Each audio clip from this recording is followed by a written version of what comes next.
I have a suggestion for people. Please listen to what I'm about to say, this report, from with the same spirit of the stadium full of Celtic soccer fans celebrated May 1st in the middle of the game when they had been asked by now King Charles to pledge allegiance to the crown, and they broke out into a very boisterous, long chant, "You can shove the coronation up your arse." And with that, that's a very American sentiment. And with that sentiment, you'll need that. I think that'll help perhaps keep your nerves calm, because what we're looking at is very, very serious, frightening material, but you have to look at it. I'm about to tell you about beastmen who are all out to get us killed. You have to think about how Moscow is looking at what I'm about to tell you and what we did publish in this EIR. Brzezinski's Insanity Tours U.S. Threatens World War III, which I recommend you read because I can't go through all the details here, but this to give you an idea of what those details mean. Perhaps we should look at it that way. But so Moscow's looking now at the drone attacks, and they're looking at what happened in the United States that I'm about to tell you about in the last week of April, which they know very well. They're obviously on top of this operation, but most Americans don't know a thing about it. So far, it's been a relatively limited operation, and we would need to shut it down before it goes anywhere further, particularly in the U.S. Congress, which is very vulnerable for such operations, as we know. So in the last week of April, a group called the Free Nations Post-Russia Forum, they call themselves the FNPRF. We will call them here as much as possible the Post-Russia Forum. That group had a tour of the United States went through 3 cities in the U.S., lobbying for the United States to officially commit itself to a policy of tearing up the nation of Russia into pieces, 41 pieces to be precise, and that would be the only acceptable outcome of the war in Ukraine. That's the only basis for peace. That's what this crowd is arguing here. The only basis for peace is not just to ruin the United States, Russia, which has been stated by U.S. Government officials, not just to deliver it a strategic defeat, but that strategic defeat means wiping Russia off the map. Now, I want you to think for a minute that Russia is the second, if not the first, nuclear power in the world. They may have less nuclear weapons than we do. They have very new ones that we haven't matched in some ways. This is insane. This is really, really insane. So this group that came to the United States, who was there? 14 self-described future heads of state. All they claimed they're going to head up all kinds, just about any regional, ethnic division of Russia you can think of. Some of them are parts of parts in Russia when they list who they are. I'm not going to list them. Along with them are known figures tied to Russian terrorist networks. Ilya Ponoromov is a key one there. Leaders of the Chechen separatist forces, which carried out bombings of, they ran 2 wars to try to split up Russia. And in that process, they ran bombings of apartment buildings in the Moscow region. They took hostage a school full of elementary and secondary school students, about 1,000 people involved. These people are terrorists. This is really serious stuff. Their leader was there. By the way, the leader is the foreign minister of the government in exile, now based in London, of course, right? And a whole lot of Ukrainian activists hell-bent on destroying Russia. So you do have to note, I mean, there's some funny things in this if you want. they promise they're all going to ally with NATO, if not join it.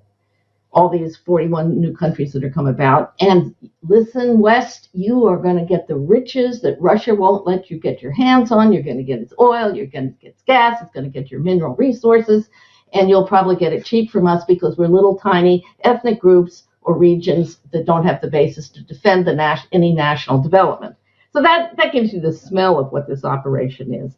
Now, look, it takes a lot of money and connections to bring a team of people to have online people hooked up to the United States, go from Washington, D.C. 2 days, Philadelphia for a day, and then to New York City. So they have backing. Let me give you a clue on that backing. The first 2 days were in Washington, D.C., were hosted by the Hudson Institute, whose Luke Coffey, that's the name of the fellow, well, I'll get back to him. He gave them a fawning welcome on the first day, and then he introduced the first speaker for the whole conference. And that fellow is Janusz Bugatsky from the Jamestown Foundation. He's authored a book called Failed State, A Guide to Russia's Rupture, which he is busily having translated into Russian, by the way. He's very happy and pushing it. I have dubbed Coffey and Bugatsky the Bobbsey twins of the post-Russia forum operation. They're there all the time. They're backing them. If you look at their Twitter feeds, it's full of them. Coffey has Glory to Ukraine, the Nazi fascist Ukrainian call. But anyway, on his Twitter feed, Bugatsky is vicious on this stuff. They interview terrorists involved in the fight in Ukraine. They're really hardcore, and they are the public hands-on people in the United States with this post-Russia forum. So this didn't come out of the blue. This comes out of the hardcore imperial Anglo-American faction, which is determined to use the Ukraine war to wipe Russia off the map.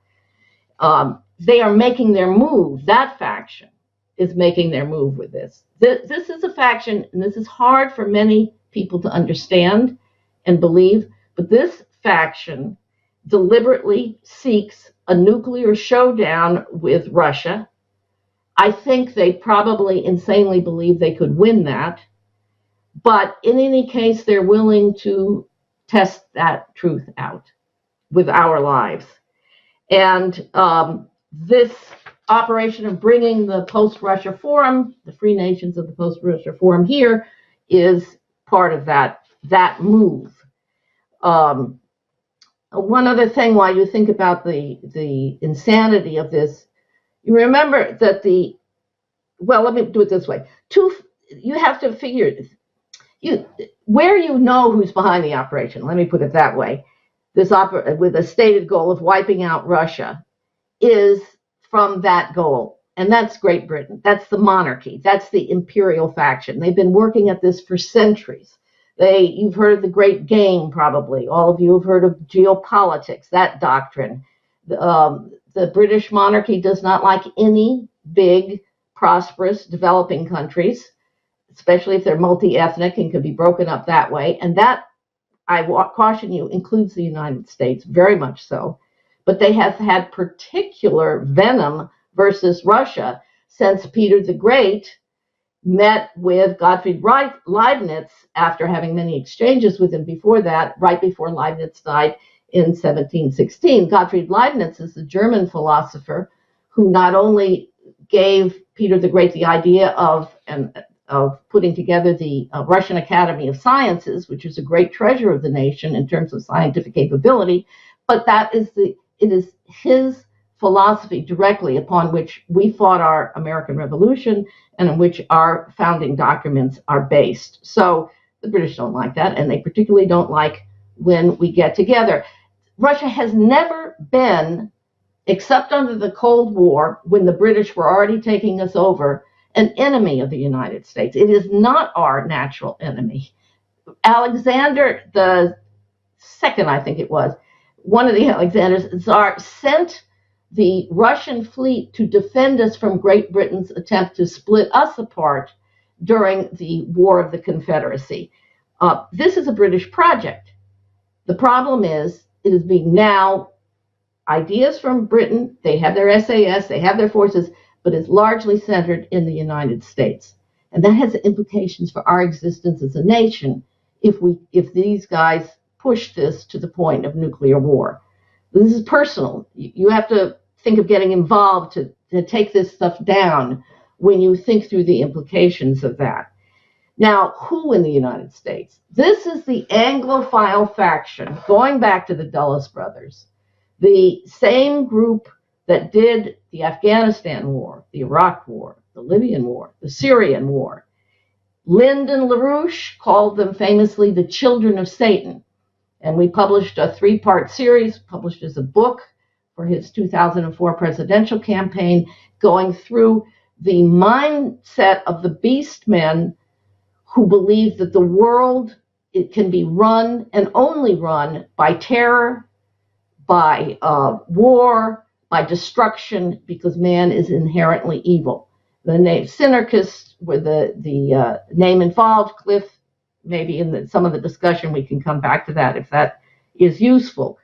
Lyndon LaRouche talked directly about this force, which is became embedded in our institutions, really in the post-war II period, after the Churchill came and we got the Cold War and the Iron Curtain, and they moved to retake the United States through these people that Lyndon LaRouche called, in a famous video he made, a documentary called Storm Over Asia, he called them a mercenary force, which, as he said, was first set into motion by policies adopted at a trilateral commission meeting in Kyoto, Japan in 1975. Policies originally of Zbigniew Brzezinski and his number 2 man there, Samuel P. Huntington. The policies which were continued by then Trilateral Commission member, that is back in 1975, George H.W. Bush, before he became vice president. This is material we've published and studied. If you go to EIR, if you're not familiar with it, you can look it up. I highly recommend it. But what LaRouche was warning in 1999 in his Storm Over Asia, that this mercenary force created then still exists. He said the primary responsibility for creating the force was the government of the United Kingdom. Now he's taking at this time most emphatically the government of Margaret Thatcher, a policy which has been accelerated and continued in full madness by the then Prime Minister Tony Blair of the United Kingdom. And he warned this war that these mercenaries were carrying out across the world, if continued, can lead to nuclear general war. And that is where we are today. Now, as part of this operation, which didn't come out of the blue, there have been 2 major seminars held in the United States directly proposing that the U.S. should adopt a policy of breaking up Russia as our strategic goal. The first was June 23rd, 2002. It was organized by something called the U.S. Helsinki Commission. Otherwise, it's the Commission for Security and Cooperation in Europe. It is a government agency. It is mandated by law. It's basically run by the Congress, I think, but the State Department and the Defense Department have their people assigned to this operation too. And they held a lovely seminar calling the breakup of Russia, quote, a moral and strategic imperative. I won't go into that more. I have a little more on that in the article. But taking the lead in this operation are 2 institutions, the Hudson Institute and the Jamestown Foundation. Now, let me give you some background on who these guys are, because they are the Synarchist beastmen mercenaries that LaRouche was talking about. Jamestown was set up in 1984, basically, rather openly, as a CIA cover of private business that would do CIA tasks, largely at that time related to Soviet defectors. From the end of the 1990s to 2008, Mr. Zbigniew Brzezinski was based out of the Jamestown Foundation. That's the time frame in which he wrote his book, The Grand Chessboard, and a lot of articles to that purpose, because he was promoting this scheme to revive geopolitics and break Russia. He was more limited. He only wanted to break it into 3 entities at that time. His operatives today at the Jamestown Foundation are going for all 41. And they identify themselves as, we represent the legacy of Brzezinski, and they're proud of it. So at the same time that he was at the Jamestown Foundation, it became the center, one of 2 centers in the United States, of something called the American Committee for Peace in Chechnya. Peace is like the kind of peace they're talking about for Ukraine today, that the only peace that would be acceptable is that Russia had to accept the separatist nation of Chechnya being separated off into a separate nation under the force of guns, which is what the terrorist operations they were doing it. And then later they said, well, why just stick to Chechnya? Let's do all the Caucasus. Now, that's where the Chechen jihadists, who are still represented now on the post-Russia forum, they were the protectors of them. This was really a cover operation for the SAS, CIA backing for those jihadists running the Chechen war.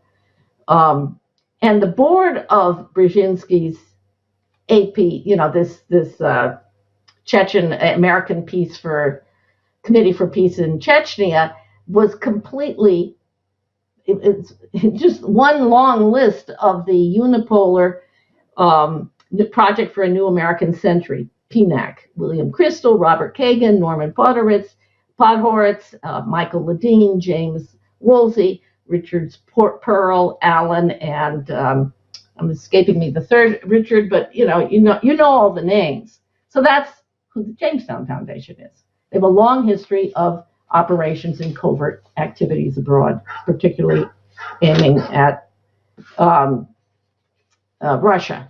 Hudson has among its experts today the same crowd. You've got Douglas Feith there. Remember him? He was the Undersecretary of Defense for Policy, the leading architect of the Iraq War under Richard Pearl. And you've got, remember this one, Scooter Libby, the former chief of staff of Dick Cheney, and of course Mike Pompeo from a more recent crowd. The Hudson Institute's claim to fame is its founder was Herman Kahn, who authored the book Thinking About the Unthinkable in 1962, before he even founded the Hudson Institute, which is an argument that, look, guys, limited nuclear war is possible.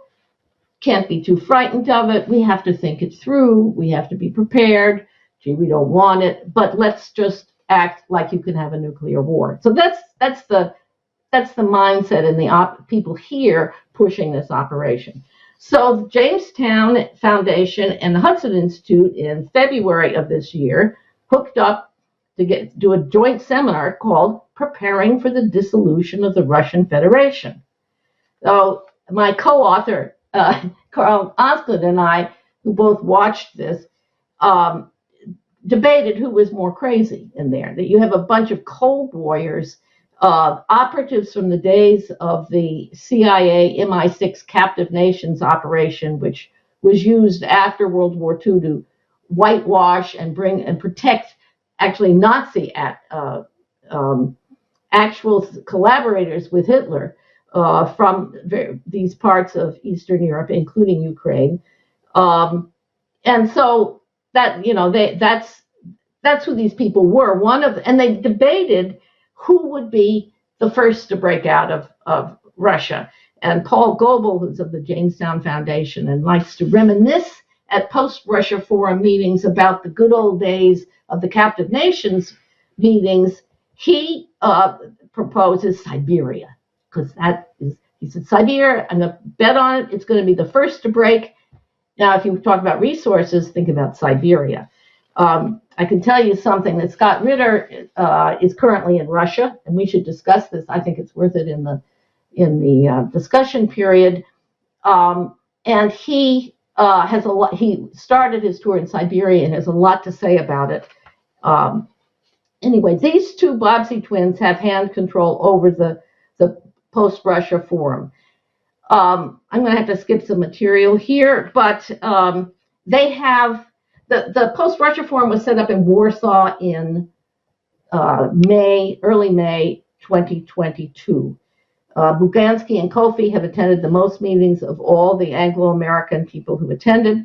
The most interesting person who attended the first meeting from the United States, the only person I think who was outside the separatist ethnic operations, was the retired Army Colonel Christopher Miller, whose speech didn't say much. I mean, but he was fawning on them. You were on the front lines. You're the key. He was signaling, okay, we've got your back, and maybe more. Miller was not just acting Secretary of Defense from the time of the election where Biden was elected and until Trump left office. Before that, his whole entire background is special operations, combating terrorism, Assistant Secretary of Defense for Special Operators, Low Intensity Conflict.